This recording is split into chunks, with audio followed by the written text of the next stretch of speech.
3월 18일 화요일, 이번 한 주간도 삶의 현장에서 복음을 전하고 선포하는 귀한 한 주간 되시기를 축복합니다.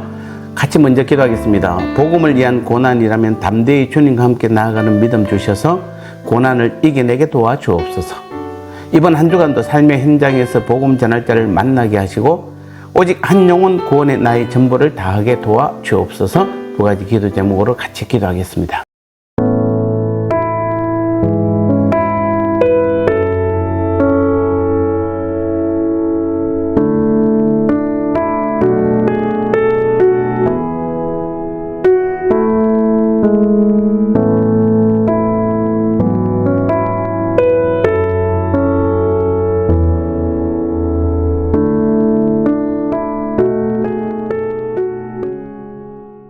말씀 나누겠습니다. 오늘 제목은 복음을 위한 고난을 피하지 말라라는 제목입니다.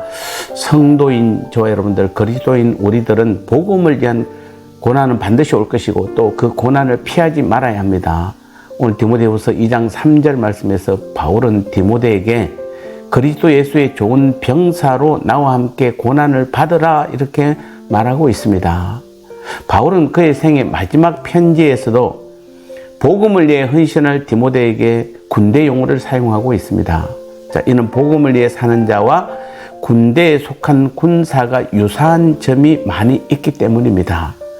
또 이는 복음을 위해 살 때 필요한 정신과 훈련 등이 병사에게 필요한 것과 같기 때문입니다. 그 중에서 바울이 오늘 우리에게 특별히 상기하고 있는 것은 바로 고난이라는 단어입니다.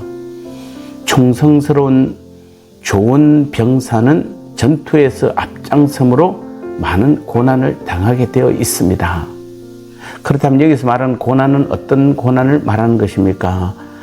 추상적일까요? 아닙니다. 바울은 실제로 그 당시 로마시 대화재의 주범으로 몰려 감옥에 투옥되어 지금 사형을 기다리고 있습니다. 바울은 실제적으로 죽음의 공포와 그로 인한 고통과 아픔을 느끼고 있는 것입니다. 더욱이 한평생 복음을 위해 살았던 그의 인생은 결코 평탄하지 않았습니다. 그의 삶은 구금, 매맞음, 조롱 등 육체적, 정신적 고난의 연속이었습니다. 마치 전쟁에서 적군에게 포로로 잡힌 병사가 혹독히 고문을 당하는 것과 비슷했습니다. 이것이 그가 디모데를 비롯한 복음을 위해 사는 모든 오늘 우리들에게 함께 고난을 받자라고 말한 고난의 의미인 것입니다. 즉 바울이 함께 고난을 받자라고 말한 의도는 복음을 위해 현실적으로 피부에 와닿는 고난을 감당하라는 말입니다. 핍박과 투옥과 순교 등의 육체적, 정신적 고난을 두려워하지 말고 물러서지 말고 정면으로 돌파하라는 것입니다. 설령 자신의 목숨을 잃는 상황이 온다 할지라도 말입니다. 사실은 여기까지는 우리가 그 당시 바울과 함께 복음을 전했던 믿음의 선진들의 이야기입니다. 그렇다면 오늘 우리가 감당해야 될 고난은 무엇일까요? 사실은 그때나 지금이나 동일합니다.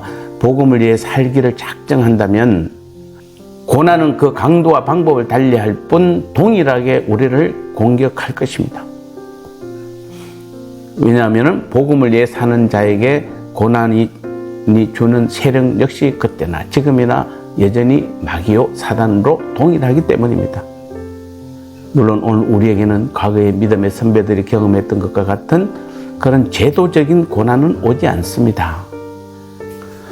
그러나 지금도 우리가 복음을 전하다 보면 가정에서, 학교에서, 또는 직장에서, 사회에서 분명 복음을 위해 사는 사람들에게는 고난이 있게 마련입니다.